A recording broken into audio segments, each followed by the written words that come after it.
Security of the Border and Foreign Affairs will come to order. Welcome, everyone. Without objection, the chair may declare a recess at any time. And without objection, we're going to have Representative Luna of Florida waived onto the subcommittee for the purpose of questioning the witnesses at today's subcommittee hearing. I recognize myself for the purposes of an opening statement. Good morning and welcome to the Subcommittee on National Security of the Border and Foreign Affairs, hearing on examining global religious persecution. Today's hearing will address one of the most fundamental and pressing issues that transcends borders and boundaries: international religious freedom. It's an issue that speaks to the very core of our values as Americans and the basic principle of human rights. During my time in Congress, I've been deeply committed to this cause and believe the United States can take a leading role in championing religious freedom on the global stage.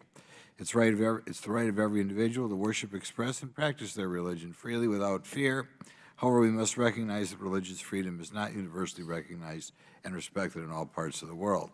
In too many corners of the world, individuals and entire communities face stark reality of violence, displacement, and discrimination. Look at what is happening in Nigeria today. Last year, 90% of Christians killed globally because of their faith were Nigerian. Boko Haram, or sub-Saharan ISIS, continue to slaughter Christians that refuse to convert to Islam, creating chaos and fear. Yet the Biden administration removed Nigeria as a country of particular concern, a designation subjecting Nigeria to a greater congressional scrutiny. Why did the administration remove this designation? In Azerbaijan, ethnically Armenian Christians are being forced to flee their homes because they're facing genocide. And tragically, as we've witnessed over the last several weeks, terrorist groups like Hamas will use their extreme versions of religion to justify committing horrible atrocities against civilians of different ethnicities and faiths. Religious freedom is also fundamental to our national security interests. For example, our enemies not only suppress religious freedom, but often support terrorist proxy groups that target people based on their faith. The subcommittee recently held a hearing where witnesses described the Iranian regime's assistance to terrorist organizations such as Hamas and Hezbollah that have now invited more terror, conflict, and instability. For years, Iran has been supplying Hamas with funding, weapons, and support, all of which were leveraged for the recent slaughter of innocent Israeli citizens. Make no mistake, Iran holds an equal share of responsibility for all the deaths and kidnappings Hamas has inflicted on Israelis. Yet the Biden administration continues to give humanitarian assistance to Gaza without any plans or guarantees that taxpayer dollars won't go to terrorists such as Hamas. Similarly, the Biden administration continues to supply humanitarian aid to Afghanistan, which under Taliban control oppresses women and girls. Additionally, the Biden administration continues to send foreign assistance to countries suffering from religious persecution on the condition that the receiving country adheres to progressive policies. It's completely inappropriate for the administration to be pushing their policy preference on other nations. The United States has a long history of addressing and advocating human rights and religious freedom around the world. We have the tools and the influence to help those abroad who are subject to religious persecution. America itself is a very religious country. And it's important, while we do send missionaries from various faiths around the world, it's important that the United States not weigh in with kind of an anti-religious agenda. I hope to hear from our witnesses today that we use the power to help better the lives of religious minorities and promote religious freedom around the world, as well as not kind of impose or encourage the kind of anti-religious feeling a lot of American elites have. A world which encourages and promotes religious freedom is a more peaceful world. I want to thank our witnesses for being here, and I look forward to your testimony. I now recognize Ranking Member Garcia for the purpose of making an opening statement. Thank you, Mr. Chairman. I want to thank you again. I want to thank all of our witnesses also for being here. Appreciate you all joining us. And I want to just start by just adding that, we know that across the world, minority communities, including Jewish people, Muslims, Christians, so many others, face intimidation, violence, and unequal protection under the law. Just this month, of course, we have seen disturbing and anti-Semitic and Islamophobic attacks just here in the United States due to the rising conflicts happening in the Middle East. Wadea Al-Fayoum, who was only 6 years old, was stabbed 26 times Saturday by his family's landlord in Plainfield Township, Illinois, for being Muslim. His mother, Hanan Shahin, also suffered more than a dozen stab wounds, and I know that all of us, our heart breaks for that tragedy and that horrific attack of hate. Now, as both a Catholic and a proud member of the LGBTQ plus community, I know how vulnerable minority communities can be here at home, but also abroad. And that means that the United States has a critical voice in that work. I think President Biden said it well in his inaugural address, that we'll lead not merely by the example of our power, but also by the power of our example. And freedom of religion, of course, is a core of who we are as a country. Now, our First Amendment says that Congress shall make no law respecting an establishment of religion or prohibiting the free exercise thereof. Now, every member of this committee took an oath to uphold that constitutional principle, and I'm proud that in the last few years, we've expanded the cause of religious freedom across the world. We're rebuilding our State Department in this important work. Our work abroad, which had been decimated under the previous administration, has expanded in the rebuilding of the State Department. We've restored our global strategies so that we can lead global coalitions of righteousness across the world. We've halted discrimination on the basis of religion in the U.S. immigration system by ending the bigoted Muslim ban. And the President, of course, established the Protecting Places of Worship Interagency Policy Committee, and congressional Democrats voted to provide the largest ever increase in funding for the physical security of nonprofits, including churches, mosques, synagogues, temples, and other houses of worship. Deborah Lipstadt, a Holocaust expert, is also serving as the first ambassador-level envoy to monitor and combat anti-Semitism across the world. Her work, of course, is needed now more than ever. The administration has done outstanding global faith-based outreach, like launching USAID's first ever strategic religious engagement policy. And religious engagement abroad is also a key priority, including for really critical programs like PEPFAR, the President's Emergency Plan for AIDS Relief, which of course is a coalition of faith and community initiatives that has saved millions of lives. Extremist groups and authoritarian governments work hard to spread their message of hate and attack the vulnerable. And of course, we confront that wherever that happens. And we also work to protect innocent people from danger wherever they are. And of course, as anti-Semitism rises, especially as we're seeing today. We also intend to stand up to China as they continue to repress the Uyghurs. The Democratic Congress passed the Bipartisan Uyghur Forced Labor Prevention Act, which was signed and implemented by President Biden. And we will continue to confront domestic extremist groups which threaten our religion and constitutional freedoms. Now, violent religious nationalism has been used to fuel human rights violations all over the world, including in Russia. We all know the role of the Russian Orthodox Patriarch of Moscow in legitimizing the Russian war in Ukraine. I also just want to note, just because I'm also Catholic, I just want to touch on sometimes the narrative that seems to be growing in some parts of the extreme right, that the Justice Department somehow is an anti-Catholic organization. Members have attempted to confront our Attorney General, whose family escaped religious persecution in Europe, with this allegation in hearings just last month. To be clear, the DOJ has never targeted traditional Catholics, and I don't believe ever will. This is just another attack to discredit the Department of Justice, as we know, and to shield the former president.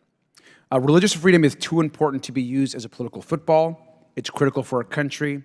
It's critical for the world. And I want to thank you all for being here today. And Mr. Chairman, I yield back. Thank you. I'm pleased to introduce our witnesses today. David Curry is the President and CEO of Global Christian Relief, an international ministry that advocates on behalf of those who are persecuted for their Catholic faith.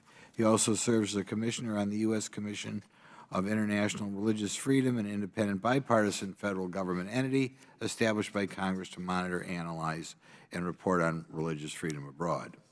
Eric Peterson, Dr. Peterson, serves as president of the Religious Freedom Institute. His academic interest is in the intersection of religious liberty, and national security. He has a long history of government service, to include 2 stints at the U.S. State Department in the Bureau of Political Military Affairs, and over 20 years as officer and commander in the Air National Guard. Megan Mobbs is a senior fellow at the Independent Women's Forum with a focus on defense, national security, military, family, and health-related issues. She holds a master's from George Washington University and a doctorate from Columbia University. She's a former paratrooper and combat veteran, a graduate of West Point. And finally, Amanda Taylor is the Executive Director of Baptist Joint Committee for Religious Liberty, an organization that promotes the historic Baptist principle of religious liberty. She's a member of the Texas and U.S. Supreme Court Bar. Again, I want to thank all four of you for being here today. Pursuant to Committee Rule 9G, the witnesses will please stand and raise their right hand. Do you solemnly swear or affirm that the testimony that you are about to give is the truth, the whole truth, and nothing but the truth, so help you God? Let the record show the witnesses all answered in the affirmative. Thank you. You can take a seat. I appreciate you being here today and look forward to your testimony. Let me remind the witnesses that we have read your statement already. Please see if you can limit your oral statement to 5 minutes. As a reminder, please press the button on the microphone in front of you so that you can hear. We know that the microphone is on. When you begin to speak, the light in front of you will turn green. After 4 minutes, the light will turn yellow, and when 5 minutes have expired, we'll ask you to please try to wrap up your testimony. I now recognize Mr. Curry for his opening statement. Thank you, Chairman Grothman, Ranking Member Garcia, and all the members of the committee for inviting me to testify today on behalf of Global Christian Relief. I'd like to begin my testimony today by showing you a picture of a woman named Abigail. She's a young mother of 3 who, until last year, lived in a small Christian village in northern Nigeria, which I'll be visiting just next week. On the night of March 22nd, 2022, Islamic gunmen stormed Abigail's village, shooting dozens of her friends and family members. After the attack, Abigail was nowhere to be found. It would be days afterwards that the terrorists would call, using the villagers' own stolen cell phones to let folks in her family know that Abigail and others had been kidnapped. She's one of just almost 8,000 Christians who have been abducted in the last 3 years in Nigeria, and she remains missing today as I testify before you. Her story is emblematic of the truly horrific levels of violence many people face today because of their faith, the faith that they've chosen to follow. Contrary to popular belief, religious persecution is not a thing of the past. It is a major and growing challenge around the world, with billions of people living in nearly 80 countries that maintain high levels of government restrictions or social hostility towards people of faith. Faith really is under fire today. For Christians specifically, the numbers are staggering. Approximately 360 million Christians globally are experiencing high levels of persecution or discrimination just for their beliefs. In Abigail's home country of Nigeria, terror groups driven by extremist ideology have killed 12,793 Christians since 2019. We know that all these victims are explicitly targeted for being Christians, both because the killers and kidnappers often expressly say so, and because Christians are suffering killings and abductions at a rate vastly disproportionate to other faiths in the region. In China, over 100 million Christians must practice their faith under an almost totalitarian system of laws and surveillance. Refusing to join a government-controlled church is illegal, but as many as 60 million Chinese Christians choose to do so regardless of the cost, risking their freedom and social standing to worship and hear sermons not dictated for them by the Communist Party members. Some governments, and especially U.S. adversaries, choose to co-opt religion to support violent aggression against their rivals and engage in religious persecution. As Ranking Member Garcia mentioned, the Russian government has formed what I call an unholy alliance with the Russian Orthodox Church, whipping up religious support to justify its invasion of Ukraine and the persecution of other Christian denominations. According to one report, nearly 500 religious buildings and sacred sites in Ukraine have been destroyed by the Russian military since the start of the war last year.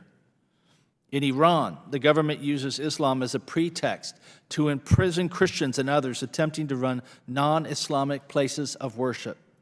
And those who attempt to convert from Islam to other faiths, make up their own mind about what they believe, face severe repression from friends and family. Repression that Iranian officials willingly overlook and even encourage. Of course, Iran's intolerance of people of faith does not stop at its borders.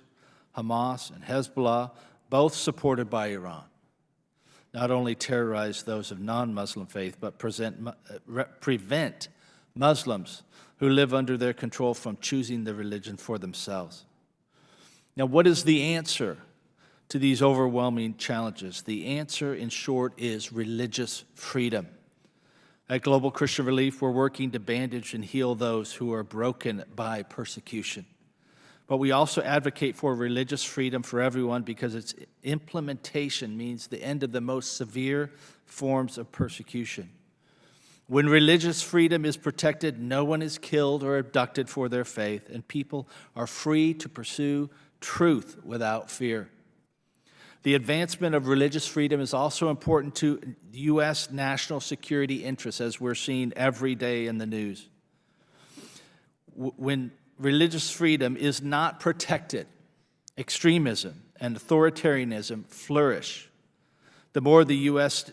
can do to advocate and advance this critical freedom, the more we will deter the very groups who wish to do us harm. And with this in mind, I'd like to offer 3 recommendations. First, I would encourage this committee to encourage the Biden administration to appoint a special advisor for international religious freedom to the National Security Council. This position was first recommended by Congress with the passage of the Frank R. Wolf International Religious Freedom Act in 1998, but it's only been filled once by a dedicated official, and that would be a major step forward. Second, the members of this committee should consider sponsorship of House Resolution 82, that calls on the Department of State to redesignate Nigeria as a country of particular concern. The CPC designation, as it's called, is reserved for the worst violators of religious freedom. And despite the failure of Nigeria's government to prevent the targeted killing and abduction of thousands of Nigerians on the basis of faith, the State Department removed this designation from Nigeria in 2021. And I believe this is unacceptable. I want to thank Representative Congressman LaTurner and other members of this subcommittee who have already sponsored this resolution, which also calls for a special envoy for that region who will be able to help bring resolution between the many countries in the Sahel region that need this help from extremism. And thirdly, I recommend that the committee directly encourage officials at the State Department to give the ambassador at large for international religious freedom greater leeway in calling out violations of religious freedom. So thank you so much for this time to testify. I appreciate it. Dr. Patterson. Thank you. Chairman Grothman, Ranking Member Garcia, and members of the committee, thank you for this opportunity to speak a bit about the global crisis of religious freedom and its implications for American national security. At the Religious Freedom Institute, our mission is to advance a broad understanding of religious freedom as a fundamental human right, as a source of individual and social flourishing, and as a driver of national and international security. When considering America's national security imperatives, the analytical lens of religion and religious freedom is often essential, especially when considering regions of instability and our strategic competitors. Just look at what they say and what they do. More specifically, how do governments and other organizations behave in 4 key areas? How do they treat their own people on religious freedom? How do they treat their neighbors? What is their ruling ideology or philosophy when it comes to religious freedom? And what do they say and do on the international stage? Take Iran, for instance. The government of Iran has a political theology that sees religious minorities as a threat. At the same token, they oppress their own majority.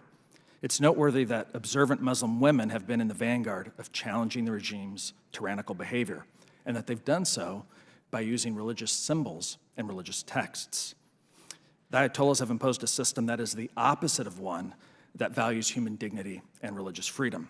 Instead, they provide religious justifications for destruction and violence, from sending in their own young men as human minesweepers in the 1980s to destruction across the region and terrorism in countries like Iraq, Syria, Lebanon, Israel, Yemen, and elsewhere.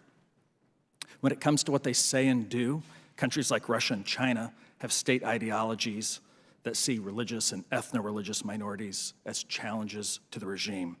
My colleague earlier mentioned some of these problems in both China and Russia.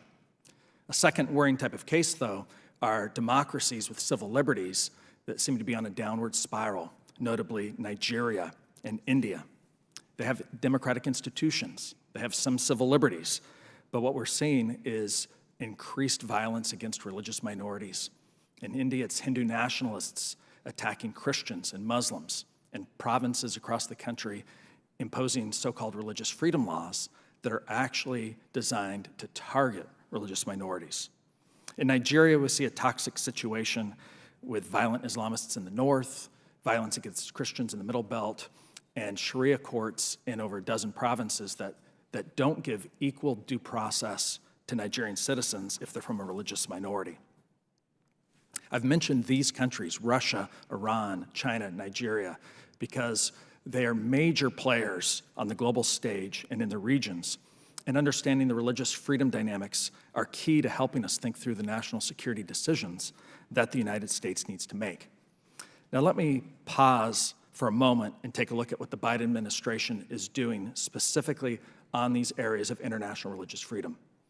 They've appointed a well-regarded public servant who served Republican and Democratic administrations as the ambassador at large for international religious freedom. They continue to publish a useful annual report from the State Department on international religious freedom. But I would say that the administration's lack of a consistent commitment to advance religious freedom stalls real progress. My written testimony provides a number of concrete recommendations, including some ones that are very similar to Mr. Curry's. But I'd like to point out two things for sharper action as we go forward. First, the Biden administration, like its predecessors, routinely waives taking any formal legal action, such as economic sanctions, against countries of particular concern. These are provided under the Bipartisan International Religious Freedom Act of 1998. It goes a step further in places like Nigeria by ignoring the facts on the ground. And we have to think about this from a national security perspective. If Nigeria descends into chaos, civil war, as we've seen in DRC, Libya, and Rwanda and elsewhere, the results would be catastrophic for its own people, for its region, for global energy markets, and for the U.S. and our allies. Second, the Biden administration is harming American interests and our international relations by its aggressive export of its controversial domestic sexual orientation and gender identity policies, targeting highly religious societies. Now, this began only 2 weeks into the administration with National Security Memorandum Number 4, prioritizing these policies being directed in U.S. foreign policy. Now, this came before any executive order on national security addressing vital U.S. interests such as China, energy security, Russia, etc. Now, let me be clear. Every individual around the world has fundamental human rights and human dignity. What I'm talking about, though, is the relentless pressure that our international partners feel coming from Washington on these matters. A case in point is Vice President Harris's recent tour of Africa, where she criticized African societies for their deeply held, widely agreed upon religious convictions. My organization and others routinely hears from citizens in these countries, why is the U.S. pushing its domestic policies on us? Are we going to lose PEPFAR and other vital support if we hold to our convictions? So on the one hand, the administration has done little in terms of concrete, effective action, such as sanctions, to push back on ethno-religious violence and the persecution of faith communities from Nigeria to Afghanistan. And at the same time, they bully our friends in highly religious societies like Kenya, Zambia, and Ghana. So let me conclude by saying religious freedom is a hallmark of America's ordered liberty, and it's a right and a blessing that people yearn for around the world. We in the U.S. have a responsibility to do our part to enhance international security, by understanding the religious dimensions of global affairs and championing religious freedom. Thank you. Thank you. Dr. Mobbs? Chairman Grothman, Ranking Member Garcia, and members of the subcommittee, thank you for convening a hearing on such an important and critical issue. My name is Dr. Megan Mobbs. I sit before you as a woman and the mother of 2 young girls, and a representative of Independent Women's Forum, a nonprofit that works every day to engage and inform women about how policy issues impact them and their loved ones. We celebrate women's accomplishments and fight to expand women's options and opportunities. I lead with this as it's imperative we explicitly define what a woman is. A woman is an adult female human. While we appear to struggle with that definition in the West, oppressive regimes, authoritarians, and fanatics all over the world do not, as they use that very biological fact as a means to identify, subjugate, and tyrannize women and girls. Religious women globally endure distinct forms of violence and persecution due to their sex and their capacity to bear future generations. The very ability to procreate, something only women are capable of, is used as a tool to oppress. Women, simply because they are women, face rape, forced marriage, and sterilization. Women belonging to religious minorities are particularly vulnerable. Their persecution tends to be more violent, complex, and hidden. Riddled with shame, these women and girls often bear in silence the horrors visited upon them. These evils are perpetuated against them for the alleged crime of simply believing in something different than their tormentor and their gift of reproduction. Hamas's attack on Israel and the targeted violence against young women is an all too recent example. The entire world bore witness to young women paraded around half naked, their pants soaked in blood from repeated rape. A morgue worker for the military reported, quote, "There is evidence of mass rape so brutal that they broke the victims' pelvises. Women, grandmothers, children." If we do not have the moral courage to define what a woman is, how will we have the fortitude to do what is necessary to protect them around the world? The last 2 years have revealed the perilous state of our safety and security. In less than 24 months, we have witnessed the biggest attack on a European country since World War II and the deadliest days for Jews since the Holocaust. There is war in Europe and there is war in the Middle East. 6 Central African nations have experienced military coups since 2021, and Latin America is facing surging gang violence and crime. The entire world witnessed the ethnic cleansing of Christian Armenian population of Nagorno-Karabakh. In the last 30 days, almost all of the estimated 120,000 ethnic Armenians were violently moved from their homes. This forced migration followed a month-long siege and intentional starvation of this population. This week, non-emergency personnel were ordered to evacuate the U.S. Embassy in Iraq, and this is the 7th evacuation of a U.S. embassy abroad in this presidency. All the while, our greatest adversary, China, grows stronger and bolder. In short, we are in a new era of conflict and violence. The tense global climate has concurrently borne a precipitous uptick in violations of religious freedom. In 2023, countries where religious freedom was violated were home to over 4.9 billion people. The persecution women face often manifests in forced marriages, which saw a 16% increase, and physical violence, which rose by over 31%. More than 360 million Christians suffer high levels of maltreatment and discrimination for their faith. Christian women and girls in particular face violent and degrading forms of victimization, with sexual violence reported in 90% of the top 50 countries where Christians face the most extreme persecution. Christians and Jews are not the only religious groups to bear the weight of oppression. At this very moment, as we sit here, the Uyghurs, a predominantly Muslim ethnic minority group residing in China, have been subjected to severe human rights abuses by the Chinese government. Described as a quiet genocide, the treatment of Uyghurs includes arbitrary detentions, torture, slave labor, re-education, and forced sterilizations. Regarding the latter, the Chinese government poured $37 million into forced sterilizations and IUD implantations meant to rapidly decrease Uyghur birth rates. Again, their crime was their faith and their sex. Tragically, recent foreign policy and aid decisions have placed the most vulnerable in worse conditions. Beginning with a disastrous withdrawal from Afghanistan, women and girls around the world increasingly suffer for persistent and devastating human rights violations. There have been regressions in access to education, the ability to move freely, and restrictions on their ability to practice their chosen faith. International religious freedom, once a fundamental and bipartisan aspect of U.S. foreign policy, appears to have been relegated to a second-tier right. The downgrading of religious freedom as a foundational principle is extremely concerning. This reorientation in U.S. foreign policy underscores a nuanced yet very consequential shift in which certain rights are prioritized or deprioritized alongside the rise of religious discrimination, armed conflict, genocide, and atrocities. America must return to the exportation of freedom, not ideological indoctrination. This can be accomplished by congressional focus and commitment to fund bipartisan traditional elements of democracy and human rights promotion. Thank you very much. Ms. Tyler, you can go over if you want, obviously. Good morning, Mr. Chairman, Ranking Member Garcia, and members of the subcommittee. I am Amanda Tyler, Executive Director of Baptist Joint Committee for Religious Liberty and the lead organizer of Christians Against Christian Nationalism. For 87 years, BJC has worked to defend and extend God-given religious liberty for all, bringing a uniquely Baptist witness to the principle that religion must be freely exercised, neither advanced nor inhibited by government. As Baptists, we are concerned about the infringement of religious freedom against people belonging to any religious group and non-religious people too. International religious freedom has long been a bipartisan priority in Congress, and this hearing is another great example of congressional commitment to this crucial element of our nation's work. For 25 years, Democratic and Republican administrations have faithfully implemented the International Religious Freedom Act.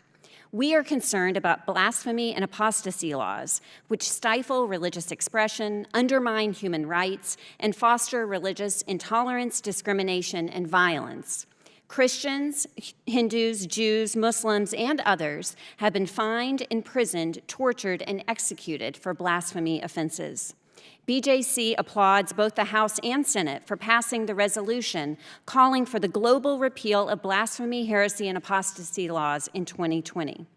Faith is indeed under fire around the world, and the best way that we can make a difference is by not adding more fuel to the fire of religious extremism and nationalism. Instead, we should focus on being a role model to the world by ensuring the institutional separation of church and state, which protects all of us. As we examine religious persecution globally, I hope we will also examine how well we are living up to this value at home. The single greatest threat to religious liberty in the United States today, and thus our reputation as leaders in the fight for religious liberty to the rest of the world, is Christian nationalism. Christian nationalism is a political ideology and cultural framework that seeks to fuse American and Christian identities. Christian nationalism seeks to privilege Christians and Christianity in law and policy. We see what happens when religious nationalism in a country is allowed to flourish and use the power of the state to attempt to force a set of religious beliefs or create only one accepted form of religious belief. To oppose Christian nationalism is not to oppose Christianity. In fact, a growing number of Christians, and I am one of them, feel a religious imperative to stand against Christian nationalism. More than 35,000 Christians have signed their names to a unifying statement of principles at the heart of the Christians Against Christian Nationalism campaign, which includes this language, quote, "Conflating religious authority with political authority is idolatrous and often leads to the oppression of minority and other marginalized groups, as well as the spiritual impoverishment of religion. We must stand up to and speak out against Christian nationalism, especially when it inspires acts of violence and intimidation, including vandalism, bomb threats, arson, hate crimes, and attacks on houses of worship against religious communities at home and abroad," end quote. It's deeply alarming that a member of the U.S. House of Representatives openly identifies as a Christian nationalist. Yet all of us who care about religious freedom should be able to quickly and definitively reject Christian nationalism. What happens abroad has an impact on the daily lives of Americans. We've sadly seen increased religious bigotry in the United States because of the war between Israel and Hamas. It's up to all of us to reject anti-Semitism and Islamophobia in all of its forms. An example of Christian nationalism and Islamophobia in law and policy is the prior administration's enactment of a series of travel bans aimed at Muslim-majority countries. On the first day of the new administration in 2021, President Biden issued a proclamation overturning the Muslim ban, stating in part, quote, Those actions are a stain on our national conscience and are inconsistent with our long history of welcoming people of all faiths and no faith at all, end quote. BJC praised the Biden administration's decision to overturn the Muslim ban, but we also recognize that there cannot be any future attempt to ban immigrants based on their religion. This year, former President Donald Trump has stated on multiple occasions that he will reenact his Muslim ban policy if reelected. Religious freedom is at a crossroads today. Religious persecution around the world, coupled with a resurgence of Christian nationalism at home, means we must redouble our efforts to protect religious minorities and the non-religious, both domestically and globally. Thank you. Thank you. We'll start out with a question for, we'll start with Dr. Patterson. We have a lot of Marxist, communist countries around the world. Could you explain a little bit, by definition, what their attitude is towards religion in general and religious minorities in particular? Thank you. Amazingly, despite the fall of the Soviet Union and the West's victory at the end of the Cold War, there are a number of communist countries left around the world, the largest, of course, being China, but we have practitioners of that in Nicaragua, Venezuela, Cuba, and elsewhere. And these governments practice a form of secular materialism that what it really privileges is allegiance of the citizens, or better, subjects, to the state's ideology, to its demagoguery, leadership, and the like. And so religious people are often seen as lacking allegiance because Christians, Muslims, Jews, and other religious people have a higher authority that they worship and that they hold to. So this is why China cracks down on Uyghurs, Falun Gong, right. Christians. Are you? I'm sorry, I only have 5 minutes. Are you aware? Are you allowed to be a member of the Communist Party if you're not an atheist? What we've seen in the past, there have been religious people who've been in the lower levels of the Communist Party, but under President Xi, what we've seen is a great hardening within the party. No senior official is going to be a publicly observant person of faith. Okay. Dr. Mobbs, the Biden administration has been treating U.S. foreign aid as a global platform from which to implement, oversees a rigidly progressive ideological agenda to counter some nations' religious beliefs. In March, Secretary of State Blinken repudiated the prior administration's elevation of religious freedom as a U.S. priority, declaring there's no hierarchy that makes some rights more important than others, and placed religious freedom as a co-equal to progressive policies. Could you elaborate on the historical context and the policies that were in place under the prior administration? I think the critical point here, Mr. Chairman, is that we have to get back to having that as a standalone right. Religious freedom as its standalone right has a bipartisan and historical consensus in the community. And unfortunately, what's happened is that has been taken away and brought to what my colleague said here, on par with domestic policies and the exportation of ideological beliefs. And what we need to do is re-centralize individual religious freedom as that central and historical right to ensure that we can export a values-based approach unrelated to domestic ideology. Okay. Could you, there's sometimes some concern both in Central America and Eastern Europe that America is not necessarily favorable to certain religious beliefs. Could you comment on that a little bit? Is that a concern? Are we kind of sticking our nose in other countries as far as how they should handle their religious beliefs?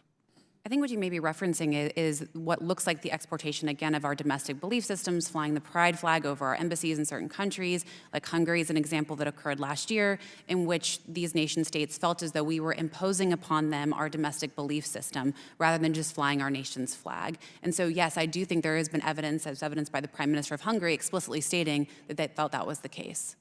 Okay, so kind of a hostility to the United States because of our anti-Christian kind of worldview.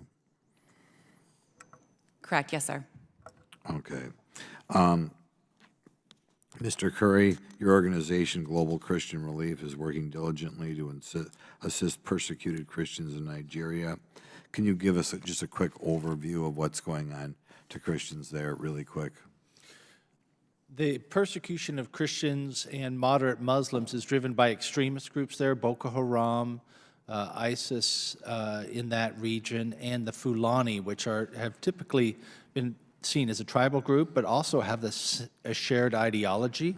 They have a dogma, and the Fulani, who are often sort of positioned as arguing over land, really are telling the government, when their public statements, that they're attacking these Christian villages because of their faith. So there's a unified extremism there. Thank you. Dr. Mobbs, one more time. I'd like you to focus a little bit on Central America, maybe the Caribbean. Has the U.S. at all weighed in there on domestic policies that may affect what they view are Christian laws? Mr. Chairman, I don't feel qualified to answer that question. Okay. Dr. Patterson? The answer to that, sir, is yes. In a number of instances, perhaps the most famous one was a leaked memo from the U.S. Embassy in a Central American country saying that the U.S. government wanted to push as much as possible in the direction of a candidate that was pro-abortion and other things, rather than the candidate who ultimately won in that election. So there is a sense in many of these highly religious societies that when it comes to matters of life and family, that the United States is eroding their national positions. Okay, yeah, I think I had one congressman tell me that a representative from one of those countries felt that every time they foreign aid was conditioned on behaviors in those countries that made their country less Christian. Okay, Mr. Garcia. Thank you. Want to just broadly start by saying I also believe that there's a lot of work to be done as far as it relates to the rights of women, of young girls across the world. I probably love a few people more than my sister. As well, but also want to be clear. There was some veiled, I think, transphobic comments that were made, and I just want to be clear also that trans people do exist in our country, trans women do exist in our country, and trans people also face stigma, harassment, discrimination, and physical violence, oftentimes much more than other communities or persecuted people. So I just want to say that as well. Ms. Taylor, I do have a couple quick questions for you. Since we're talking so much about religious freedom and the ability and to ensure that folks have the ability to say and feel free to worship as they would like to, do you think it advances the cause of religious freedom for a member of Congress to claim that the Catholic Church, of which I'm a member of, is controlled by Satan? I think that kind of rhetoric really is a threat to religious freedom. I think we have to understand that words matter, and it's particularly concerning when it comes from a member of government. I think one of the protections that we have in the United States, and again, we are the envy of the world in many ways, and the legal protections we have for religious freedom is that our government stays neutral when it comes to religion. And what about saying that the same member said that Catholic bishops are destroying the United States by advocating for policies that support migrants and refugees? That Catholic bishops are doing that, by the way, destroying the United States by advocating for policies that support migrants. How do you think that advances the causes of religious freedom? Well, again, I think we have to be cognizant that words matter and that rhetoric can threaten religious freedom in ways that can lead, again, as we saw, can lead to violence in other places. And those comments were actually made by a member of this broader committee, of the Oversight Committee, which I think are obviously repulsive comments. Ms. Taylor, does it advance the cause of religious freedom to try to ban Muslims from entering the United States? Absolutely not. And I spoke to... That's absolutely. And if we're trying to protect persecuted religious communities around the world, what is the impact of domestic actions like President Trump's Muslim ban? Just briefly, please. Well, I think as we've talked about, I think that oppressive policies can have impact on national security, but it also impacts the stature of the United States and our ability to advocate for religious freedom in other countries. The problem, of course, with the Muslim ban and why it's an attack on religious freedom for all is it singles out one faith for disfavored Absolutely. treatment. And I want to know, that's exactly what I wanted to hear. Thank you. Now, this week, Donald Trump promised to restore and expand his bigoted ban, and he said, and I quote, on day one, he said that as president he stood up for, and I quote again, Judeo-Christian civilization, which is, I believe, a slap in the face to many other religious traditions, which are part of our country and make up the beautiful fabric of who we are as a country. Does it support religious freedom for a leader to say that a mob that chanted, quote, Jews will not replace us, and included very fine people. What do we think of that for a leader to say that? Do you think that's something that's not great? Again, I think that words matter and that kind of violent rhetoric has direct cause to threatening the lives of people in our country. Thank you. And I think we all know that Donald Trump, of course, said that after the Unite the Right rally in Charlottesville, which was some really horrific remarks. Do we think that Donald Trump was upholding religious freedom when he posted that, quote, liberal Jews voted to destroy America and Israel, unquote, when they voted against him, which he just did last month? I think those are violent anti-Semitic remarks. I would agree with you. Thank you, Ms. Taylor. And I'm just raising these points. I think they're very important. I also just want to say that as a Catholic, I also find it very troubling to see religious freedom invoked to not just justify bigoted policies, but also to justify discrimination against other LGBTQ plus people like myself. Ron DeSantis and many other governors across the country have signed laws which allow healthcare workers to discriminate against members of the community, particularly also around gender-affirming care. If workers cite religious objections, I believe that's dangerous. I believe that's misguided. And Ms. Taylor, hope you agree that LGBTQ plus protections and religious freedoms can be complementary. I think that you agree with that. Finally, just to the panel, just briefly, yes or no question. I'll start with Mr. Curry. Do you believe that, as far as the LGBTQ rights abroad, should the U.S. remain silent when someone can be executed for who they love abroad? Yes or no? No, the U.S., I think, needs to speak out, and I also believe... Well, that's it, sir. So do you agree that if someone is LGBTQ plus, as far as the U.S. should not remain silent if they face execution or persecution abroad? No, we should not remain silent. Thank you. I appreciate that. Dr. Patterson? The U.S. should not remain silent. Thank you. I appreciate that. Dr. Mobbs? The U.S. should not remain silent. And Ms. Taylor? The United States should not remain silent. Thank you. And I want to thank all of you for that answer. I think that's absolutely correct. And for the record, all of our witnesses agree that the U.S. should not remain silent when someone can be executed for who they love somewhere else across the world. So thank you for reaffirming that belief. Dr. Fox. Thank you, Mr. Chairman, and I thank our witnesses for being here today. Dr. Mobbs, it's been 2 years since the Taliban seized control of Afghanistan amid the Biden administration's chaotic and deadly withdrawal from the country. It's been reported that the status of women and girls' rights in Afghanistan has reverted to that of the pre-2002 era when the Taliban last controlled the country, effectively erasing progress on women's rights in the intervening 20 years. Had the Biden administration taken any actions to preserve the gains made for women in Afghanistan? Unfortunately, no, they have not, ma'am. Thank you very much. The United States spent nearly $1.8 billion on programs supporting Afghan women and the rule of law. Was that money totally wasted? And are there any efforts the U.S. can take to protect Afghan women and girls that don't involve providing money to the Taliban? As a U.S. veteran who served in Afghanistan, it's difficult for me to ever comment on the use of funds during our time in Afghanistan, because I don't want to say my time or any of our service time members' time was wasted in Afghanistan. However, unfortunately, the way that we allocated and utilized money in Afghanistan ended up being wasteful and was in pursuit of goals that we could not accomplish. Unfortunately, currently the aid that's also being provided does not have enough protections on it to ensure that it's actually going to humanitarian goals and reaching the people that need it, like starving children and also the education of women and children. Thank you very much for your service, by the way. Again, Dr. Mobbs, last week, President Biden announced the U.S. would send $100 million in humanitarian assistance to provide humanitarian aid to Palestinians in Gaza and the West Bank. The president also warned Hamas not to steal or divert the humanitarian aid that countries around the world are funneling into the region. In your opinion, is there any way to ensure effectively that U.S. taxpayer funds will not be siphoned off by Hamas for its military operations?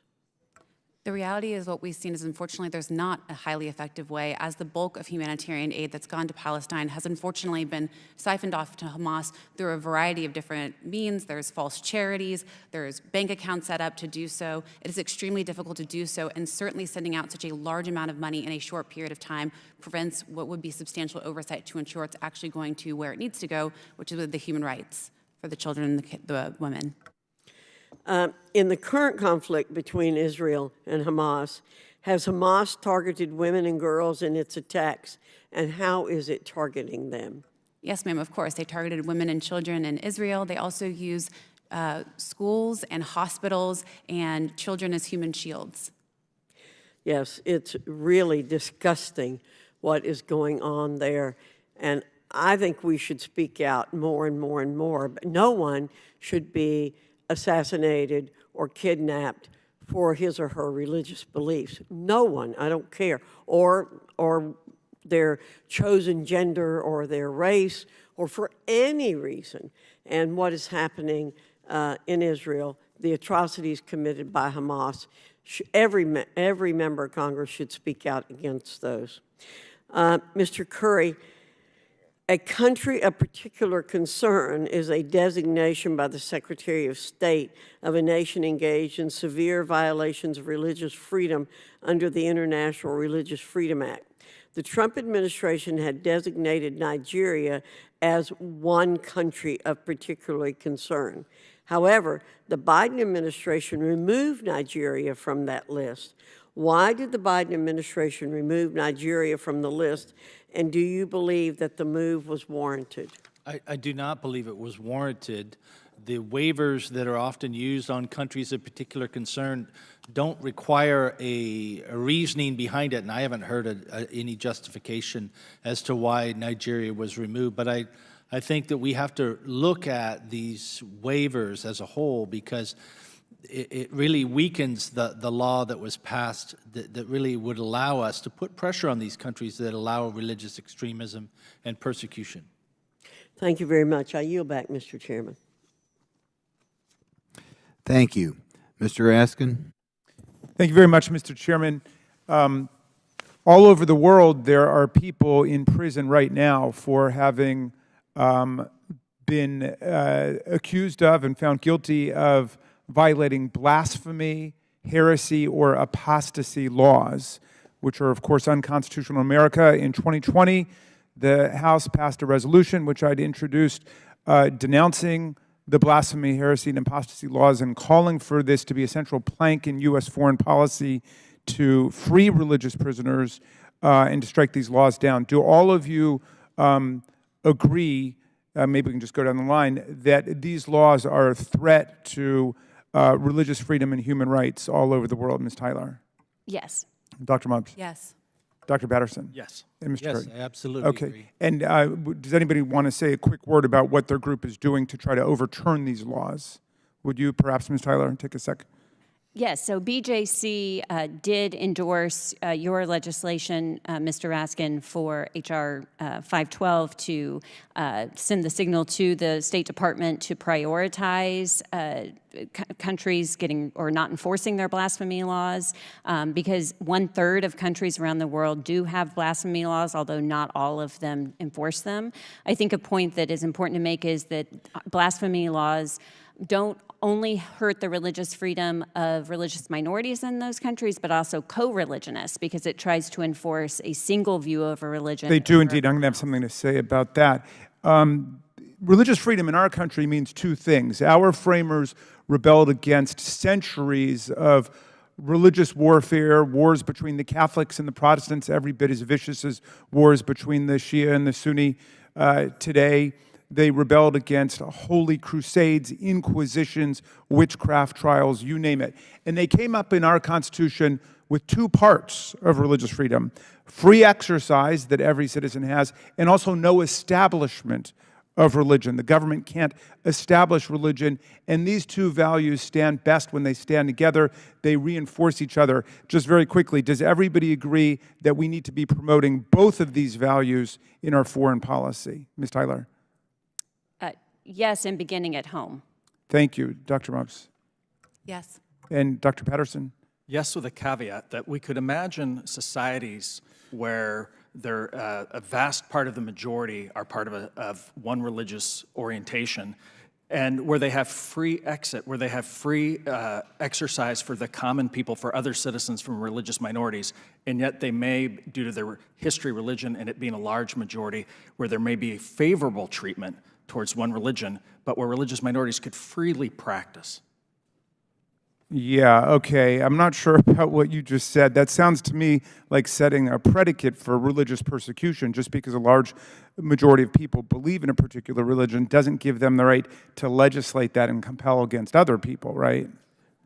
What I'm talking about is countries that may be on a historical trajectory towards increasing religious liberty over time, particularly smaller countries that have a large religious population that's pretty homogenous. Okay, Mr. Curry. I would agree with your statement. Thank you kindly. All right, well, look, I belong to the Tom Lantos Human Rights Commission. I've adopted numerous prisoners of conscience. I would challenge and encourage all of my colleagues to do what I've done. Sometimes if you feel like you're not able to move a huge institution like the U.S. Congress, you can save somebody from spending the rest of their life in prison. I adopted a religious prisoner in Pakistan, Abdul Shakur. It was an 82-year-old bookstore owner who the Pakistani government had imprisoned for heresy, simply for religiously subversive thoughts, allegedly, and we got him out. And he's a Muslim himself, but he practiced the Ahmadiyya faith.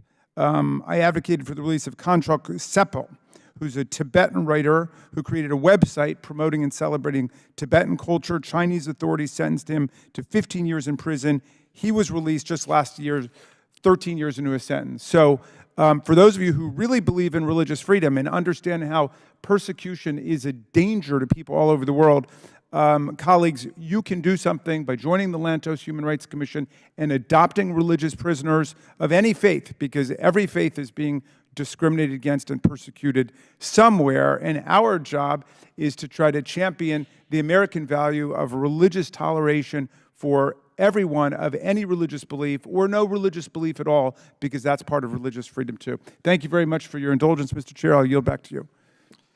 Thank you, Mr. Sessions.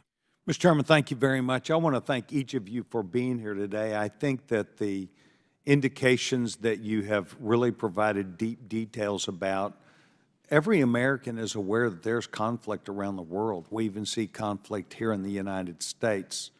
And I believe that your insight, for instance, Dr. Mobbs, you probably have a lot of insight in some areas where perhaps the Taliban or others would be directly in confrontation with not just human rights, but really religious intolerance and the use of the various elements of violence against people on that measure.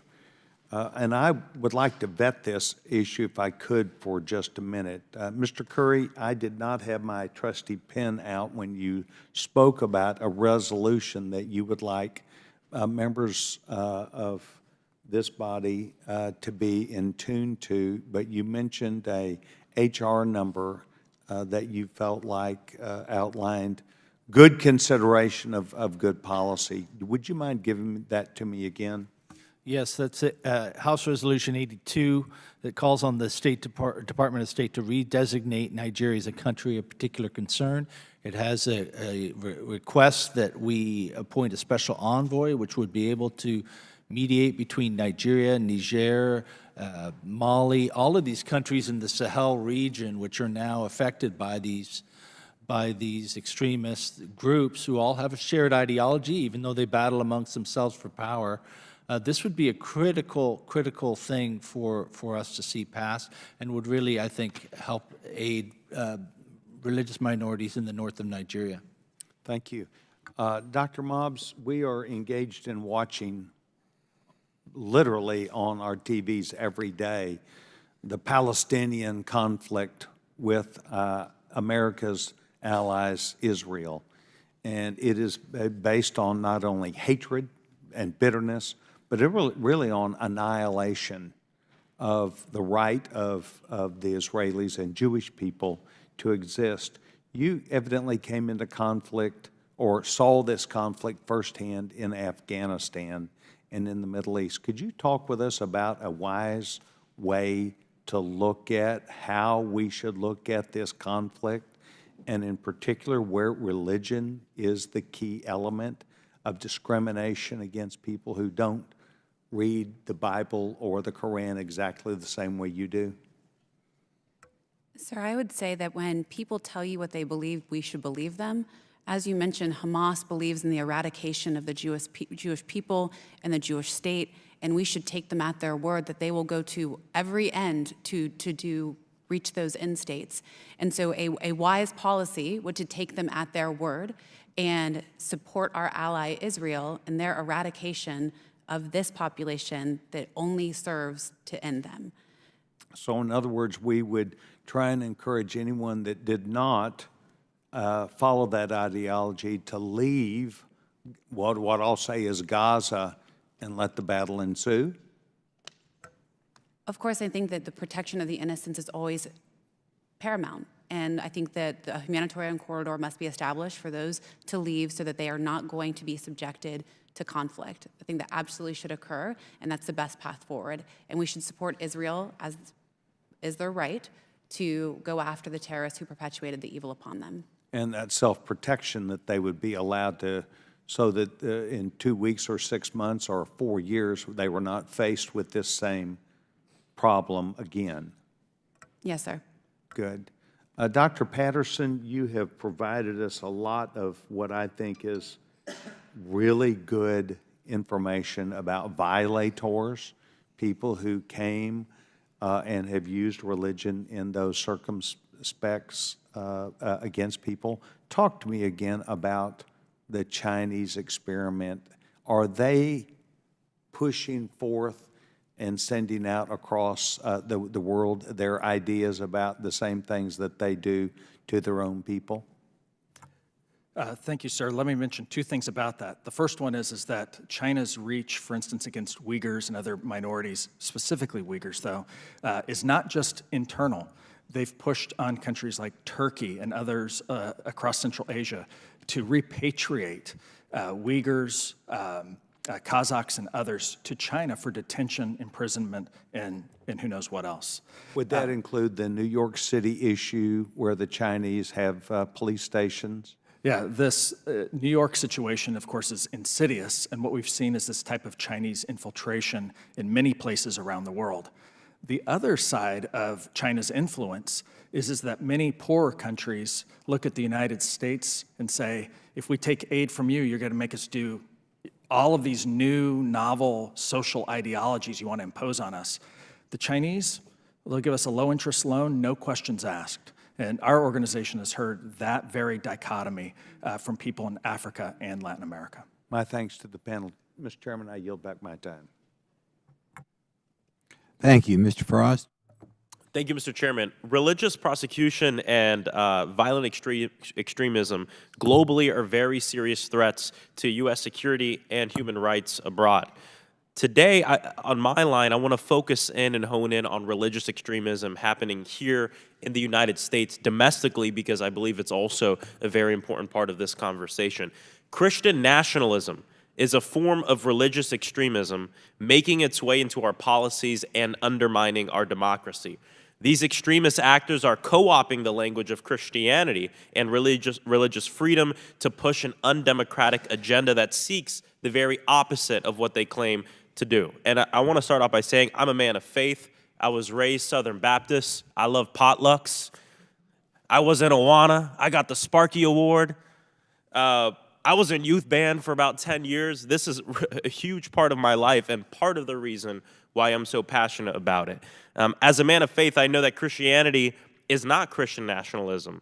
I oppose my faith being used to whitewash a racist, violent, and dangerous ideology. Ms. Tyler, I have a few questions for you, but let's start with this. How does religion differ from religious extremism, and why is religious extremism, specifically Christian nationalism, threaten the safety and lives of people in our communities?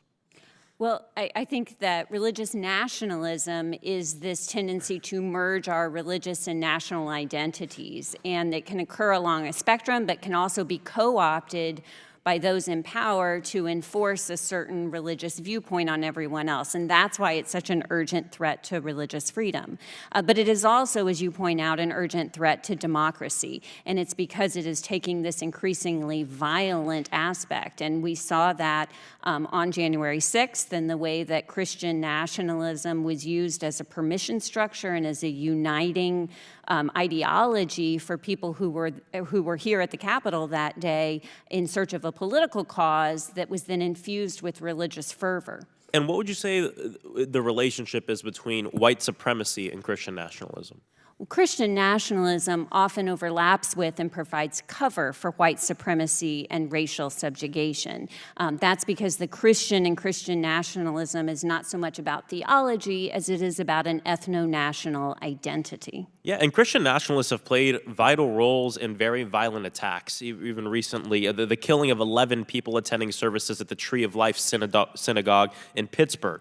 The killing and murder of 9 people attending a Bible study at Emmanuel African Methodist Episcopal Church in Charleston, South Carolina, the Emmanuel 9. The killing of 33 people shopping at Walmart and Tops in El Paso and Buffalo. Ms. Tyler, how does Christian nationalism pose a threat to our democratic institutions? Well, I think all of those examples are what happens when this ideology of Christian nationalism is used by white supremacists to try to justify their violence. It uses the symbols and the language of Christianity to try to justify what is indefensible. And it turns, again, their hatred into a religious cause, into something that they believe is ordained by God. Most Christian nationalists claim to support religious freedom while at the same time working to have the exact opposite of that happen. Have you noticed a coordinated attempt in America to co-opt the right of religious freedom to try and justify stripping rights away from people?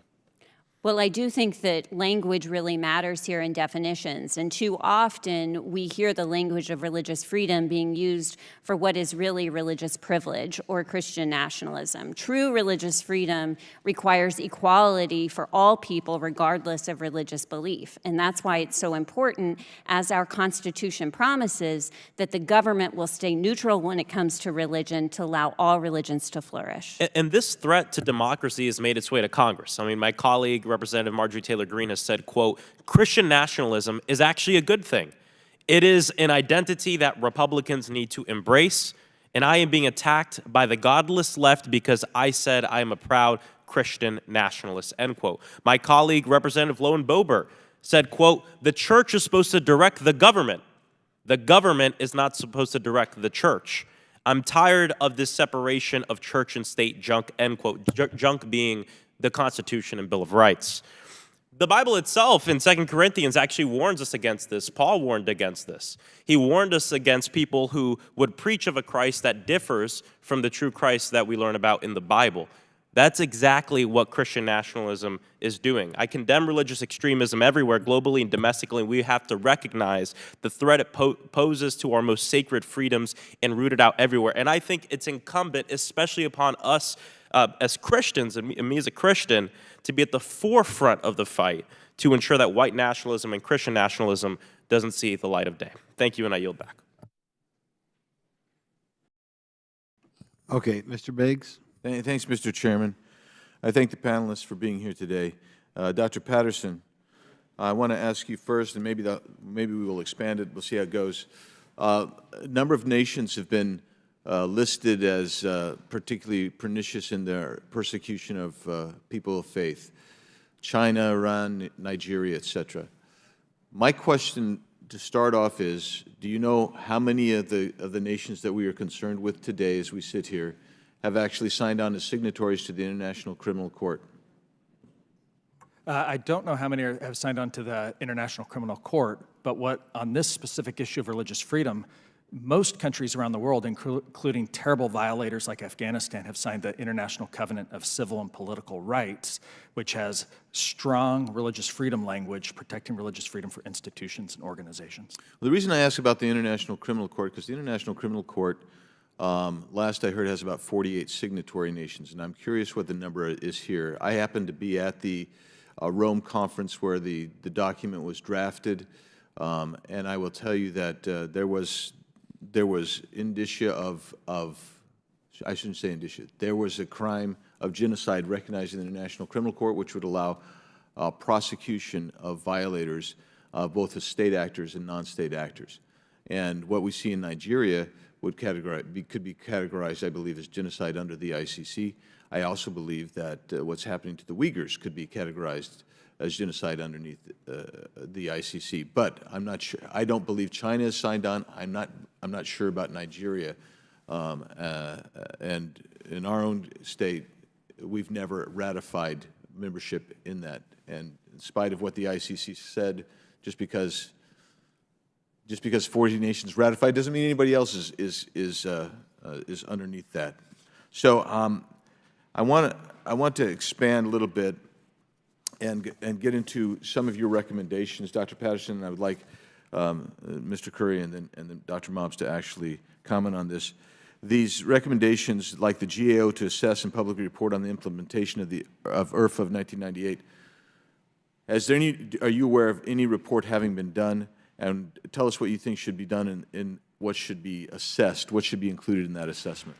Certainly. I don't know of a report like this that's been done, at least not in recent years.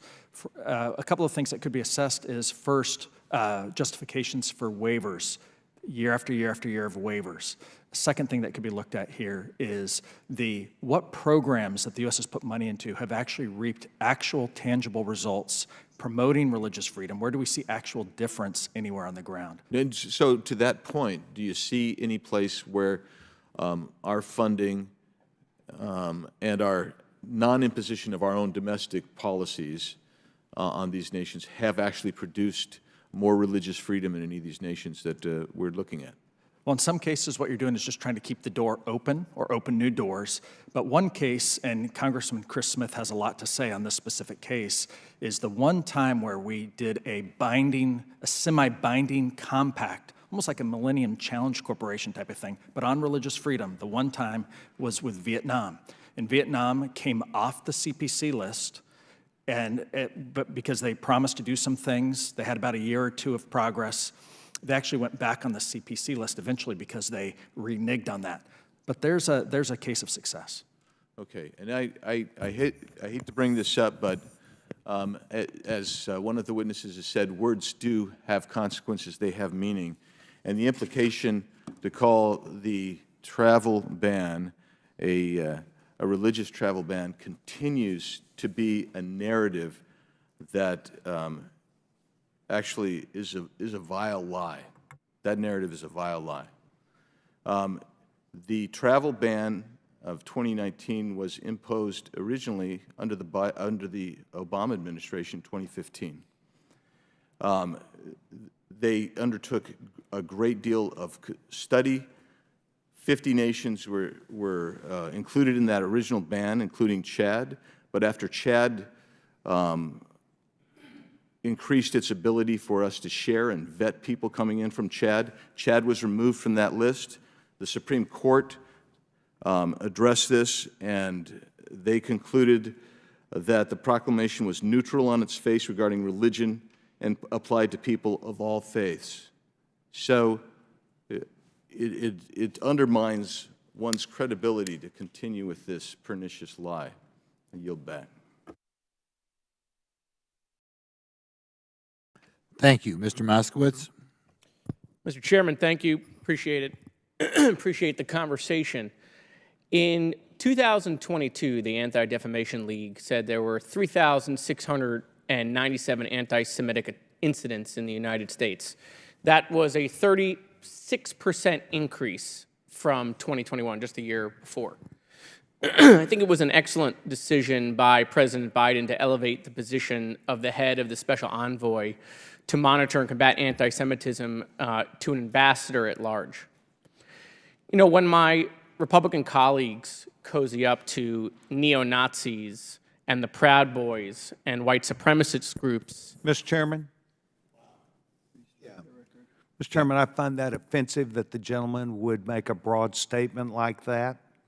And I think that he should back that up with any individual, but not a broad group. That would be inappropriate for me and untrue. Don't worry, I'm getting to the part you'll like. Well, I don't. Okay. Perhaps you are. I find it offensive that you have used this forum. Sure, no problem. Donald Trump had dinner with a Holocaust denier at his house.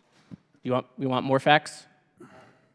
Then use that, sir. Sure, no problem. When my Republican colleagues support a president of the United States who's having dinner with a Holocaust denier at his house and they remain silent, Silence is complicity. When there are Nazis, Mr. Sessions. I would like my time Mr. back, Chairman, Mr. Chairman. Reclaiming well, my I'm time. sure, Reclaiming I'm my sure time. you'll get that back. Broad statements are inappropriate and are not worthy of this hearing. I know you're You in want- denial that he had dinner with a I Holocaust was denier. unaware of it. So for you to assume that Oh, I was because there's- national news for like a week. That matters not. Okay. What I'm trying to say, Mr. Chairman, is this hearing needs to stay very cordial and very much on the level. And attacks like this are exactly why our country is going through what we're going through. And Mr. Chairman, there needs to be a point of order actually in this. There's no point of Thank order. you, Mr. Chairman. I called nobody out other than the former president of the United States, Donald That is Trump. not correct, sir. You referred to Republicans. Mr. Chairman, there needs to be a point of order, That please. is, Mr. Chairman, I would ask that you please admonish the people of this subcommittee and that we are trying to make progress together. Mr. Chairman, there needs to be a point of Not order. each other. Yeah, and I'd like my time back, Mr. We, Chairman. we need a point of order. You will get your time back. We're not running the clock. Okay. If there's no point of order, just continue. All right, thank you, Mr. Chairman. So I'll go back to what I was previously saying, is that when Republican colleagues, not all of them, but some Republican colleagues cozy up to neo-Nazis and the Proud Boys and white supremacist groups. Mr. Chairman, cut- I would like for you to wait. please. Sir, there's no point of order We need here. a point of order. I know this is Okay. uncomfortable, but I want to get through this. So it's just a paragraph, and we'll be fine. So much for free speech.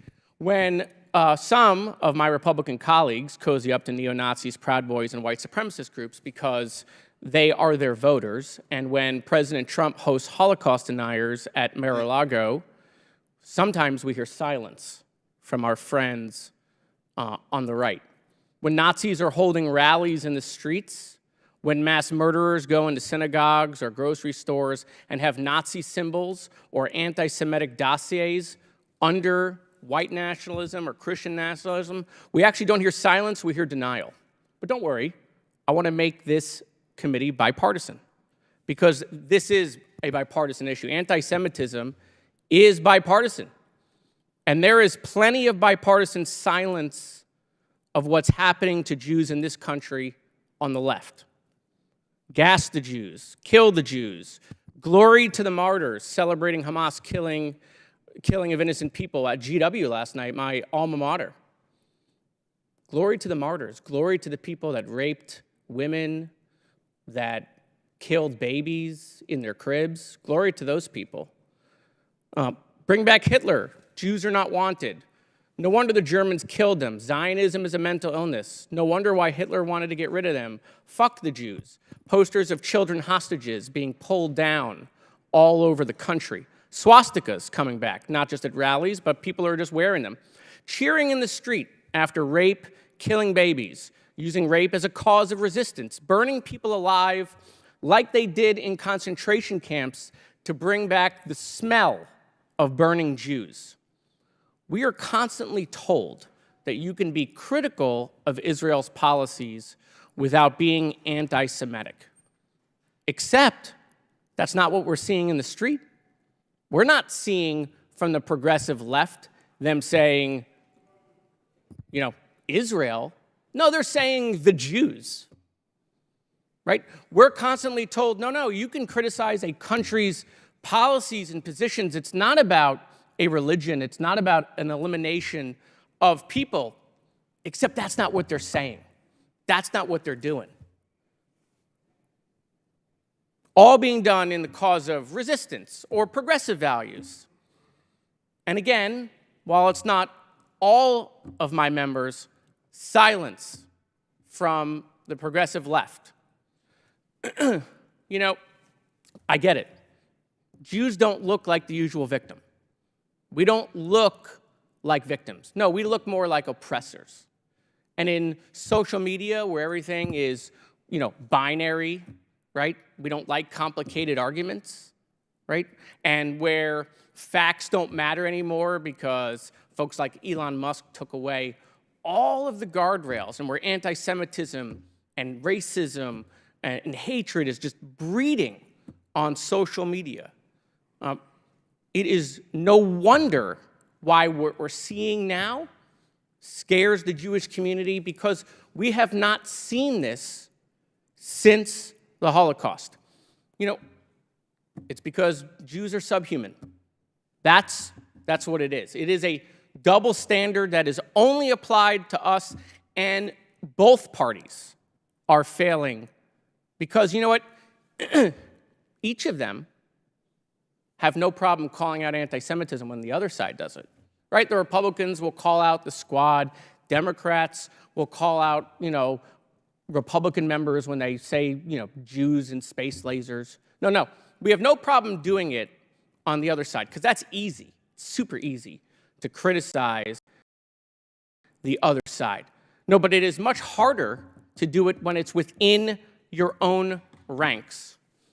Much harder to do it within your own ranks. That's when we see the silence. And so, I'll conclude, Mr. Chairman.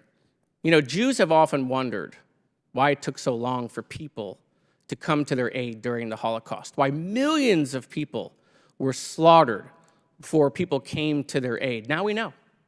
Now we know why it took so long. And we also now know, because we see it in this country, in the streets and in the halls of Congress, we now know who those people are who wouldn't come to our aid now if that happened again. I yield back. Mr. Fallon. Thank you, Mr. Chairman. I really do appreciate the opportunity to talk about this. It's so vitally important. There was a Prussian diplomat, Clemens Wenzel First, and we know him by his last name, von Metternich. And he said that when France sneezes, the world catches a cold. And now that term has been applied to the United States, of course. When we sneeze, the world catches a cold. So what we do here really does matter. And it's not just for the 340 million people in this country, but it's for billions across the world. I had a friend of mine in my 20s. He's an American.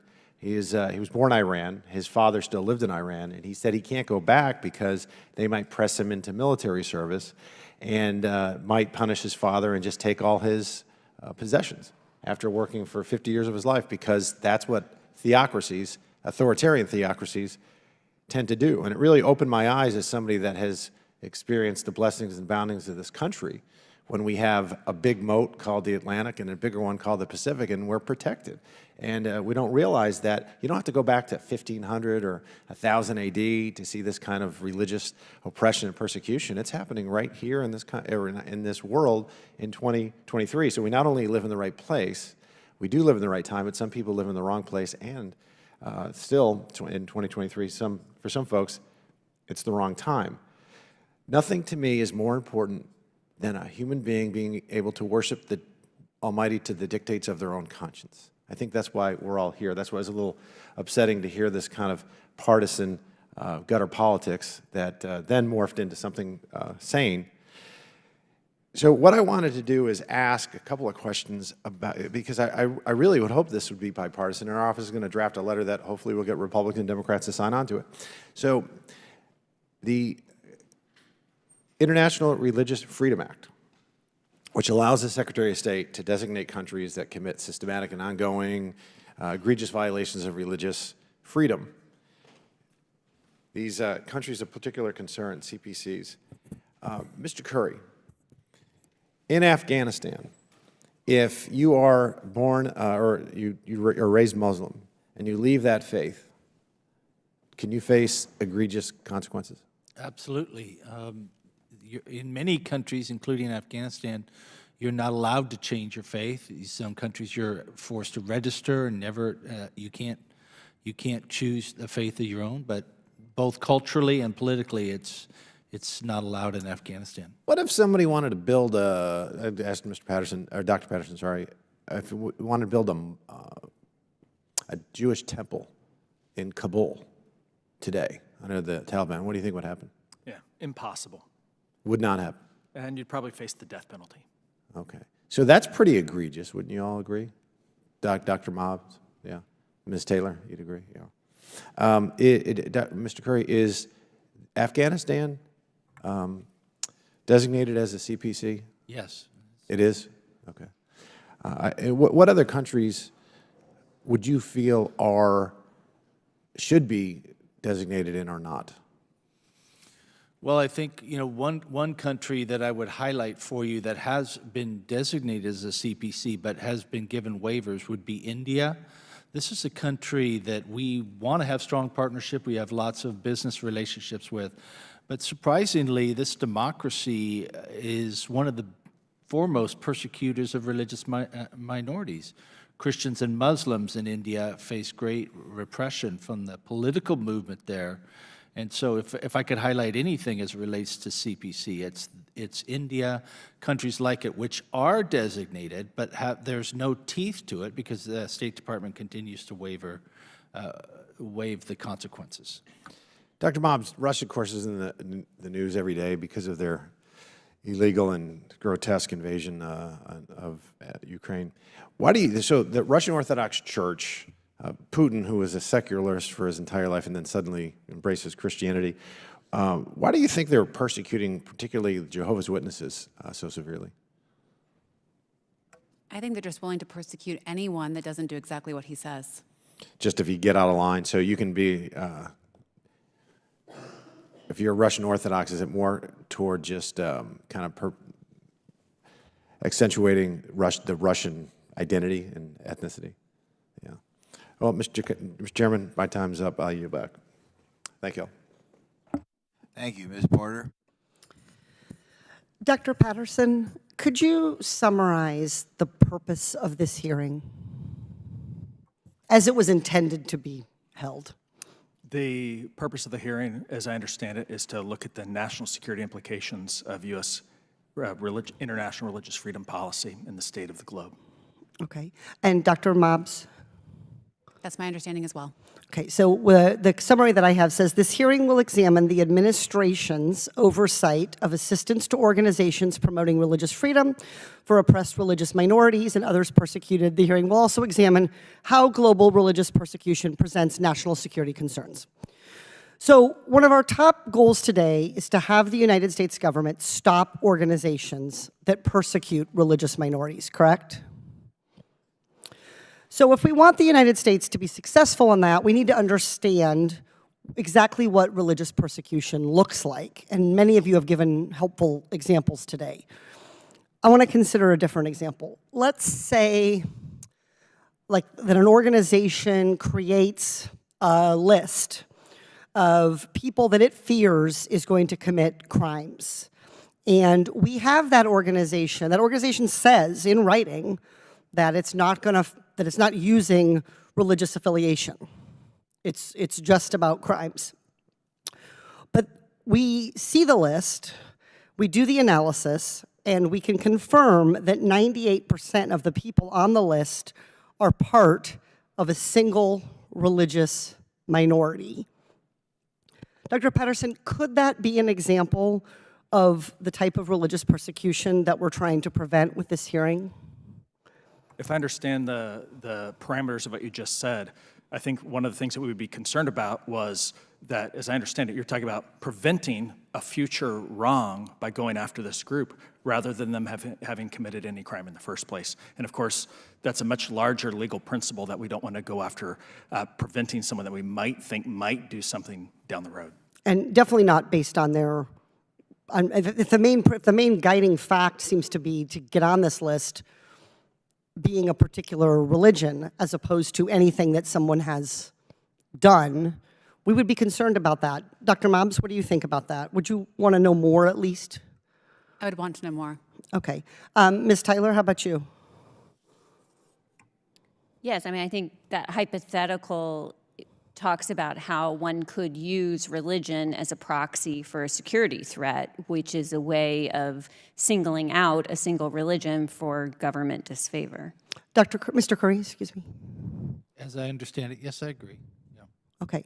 So at the beginning of this hearing, we said it's the United States' duty to do oversight of religious persecution. I gave an example of that we think could at least raise concerns. Let's say we find out that the organization making this list is the FBI, and that the religious minority is Muslims. This is a real-life example. A copy of the FBI's terrorism watch list was leaked, and an analysis showed that 98% of the names on that list are those of Muslim people. Now that we have this specific, do you still think that we should do oversight and the administration should do diligence to make sure that the FBI watch list is targeting people based on risk and not on religion? Ms. Tyler? Absolutely. I think if we are to defend religious freedom around the world, we must be sure that our government is also defending religious freedom here at home. Dr. Mobbs? Absolutely. Being placed on a list should be based on behaviors, predictions, risk analysis, and should not be predicated on religion at all. Dr. Patterson? I concur, and I think it's exactly right for Congress to be doing oversight in the first place over the executive branch. Mr. Curry? Yes. So we have a strong consensus here, and I hope my colleagues on the other side of the aisle will join with me in asking that the administration give us more information about how they've constructed this list and why the list seems to be based on religion.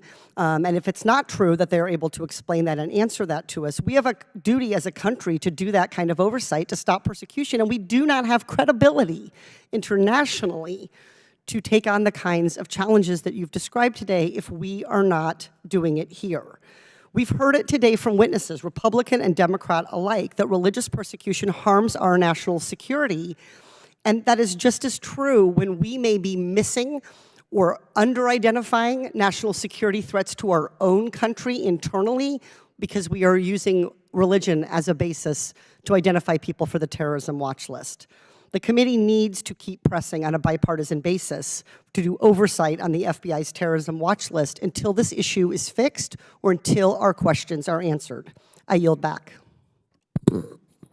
First of all, I'd like to submit for the record 3 articles here, one on these topics, one from Heritage Society, one from Newsweek, and one from the Providence Journal.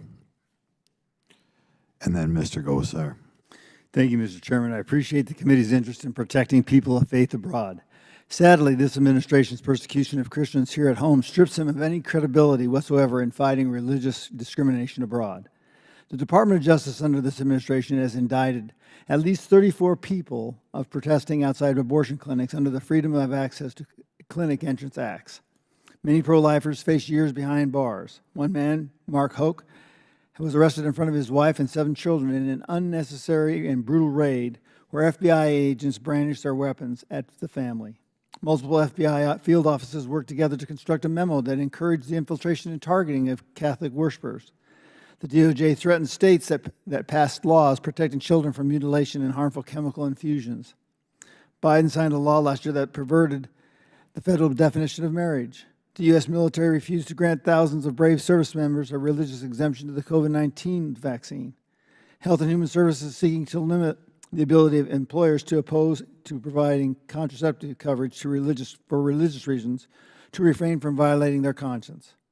January 6 prisoners have claimed that federal prison officials have prevented them from attending religious services. Meanwhile, rioters who destroyed property to the tune of $2 billion in the Summer of Love and pro-abortion terrorists who firebombed pro-life pregnancy centers roam free. This administration should start with itself when it comes to eradicating religious freedom. Now, question, Mr. Curry, does the persecution of Christians here at home by this administration undermine the ability of advocates to help prosecute Christians abroad? Congressman, I'm sorry, I beg your pardon. My expertise is on international persecution. Dr. Patterson? Do you mind saying the question one more time? Yeah, does the persecution of Christians here at home by this administration undermine the ability of advocates to help persecute Christians abroad? I'd say that the persecution of people of faith at home does undermine our efforts abroad. Would you agree, Dr. Mobbs? I would agree, yes. Ukraine has taken procedural steps to ban their Ukrainian Orthodox Church over alleged ties to Russia. Zelensky has sanctioned several leaders of the Church of Ukraine. Ukraine's constitutional court unilaterally changed the name of the Ukrainian Orthodox Church. A government body meddling in the affairs of a church to the extent of renaming should be utterly an anathema to any person of goodwill. A Christianity Today article from just a couple of days ago claims that the Ukrainian National Police, known as the SBU, have accused 68 68 Church of Ukraine priests of collaboration, treason, and other offenses. The Ukrainian citizenship of 20 of these priests was revoked. Are you concerned, Dr. Mobes, that the Ukrainian government is violating the religious liberty of its citizens? I would say anytime you have any violation of anyone's religious liberties, we should be concerned. How about you, Dr. Patterson? I agree with that statement. Since it's international, Mr. Curry? Yes, both the Russian side and the Ukrainian side are using religion as a wedge, and it's unacceptable. I see the same thing. You're exactly right. The Ukrainian Security Service orchestrated a raid on the Russian Orthodox Christian monastery in Kiev in November of 2022. Is this what a democratic country that respects freedom of religion looks like, Dr. Mobs? Unfortunately, I don't know anything about that raid, sir. Okay, how about you, Dr. Patterson? I don't know about that specific case. No? Okay. Well, the Media Research Center recently broke a story detailing how the Department of Homeland Security approved of a grant to Dayton College under a program meant to fight all forms of terrorism and targeted violence. Money from the grant was used to produce a seminar where a DHS agent included the Christian Broadcasting Network, along with other conservative entities like the Heritage and Fox News, in a pyramid of far-right radicalization. Another presenter of this group was an Antifa member who admitted proudly that his group often breaks the law. I'm curious to get the panel's take on how protecting religious freedom at the home will complement congressional and executive pressures to protect the people of faith abroad. Could you comment on that, Dr. Mobs? I think that it's very clear that what we do here echoes elsewhere. So in order for us to be a model around the world, we have to ensure that we're doing what we say we're doing here at home, which is allowing religious freedom and protecting all of the constitutional rights enshrined in our Constitution. How about you, Dr. Patterson? I agree with that statement, and it's particularly worrying when people glorify lawlessness and violence as if that is somehow something that's positive. We can't hand that on to our children. Well, I applaud the lady from the gentlelady from California, because she's right on target with where this needs to go. Because we have to look at home as well as abroad, and our law enforcement agencies are no similar person. They have to be looked at very intensely. With that, I yield back. Thank you, Mr. Goldman. Thank you, Mr. Chairman, and I thank our witnesses for being here. I want to give a little bit of a perspective from an American Jew right now, from New York City, which has the highest population of Jews outside of Israel in the world. What happened on October 7th was an effort by an extremist, jihadist, terrorist organization to kill as many Jews as possible. And for someone like me, who has grown up in this country, hearing about stories of the Holocaust, stories of the pogroms in Europe, from which my grandmother escaped to come to the United States, it has always been historical. But today, we are living with the reality of the same thing. And it is difficult being a Jew in America right now. There are mass protests against Jews who suffered from a terrorist attack. There are dramatically increased threats, and in many ways, it feels very isolating. And so in large respect, I appreciate having this hearing today, because we do need to make sure that we are addressing the persecution and discrimination and hate against all religious groups. And I appreciate that my colleague from Arizona raised some issues in terms of some of the Christian groups, but obviously it's not limited to Christians. There is horrific anti-Semitism, and there's horrific Islamophobia that is going on, including the awful murder of a 6-year-old Palestinian-American boy in Illinois. And Dr. Patterson, I think your statement is right. We cannot pass this on to our children. And so I'm grateful that you are all here to discuss what has to be a unified anti-hate platform among all religions, among all ethnicities, among all races, so that we get back to the foundational principles of this country and of this great democracy, that we are all created equal and we all have an opportunity to succeed and to thrive regardless of our religion. I want to ask just a couple of questions, Ms. Tyler, because this is a global fight, but it is obviously also a domestic fight. And there is domestic extremism that we're now seeing on both sides. And I'm curious what you think we can do in Congress to assist the administration's efforts to ensure that people of faith are free to worship without fear of attack here in the United States. I mean, I think it starts with the rhetoric that's used in Congress. I think that people follow what they hear here. And so it's important that we as a country live up to the values that we've established in our Constitution and also in who we are as a people, that we don't use rhetoric that dehumanizes other people, that we don't claim that God is on the side of any side of any war, and that we take care of civilians and we don't equate civilians with the governments of their countries.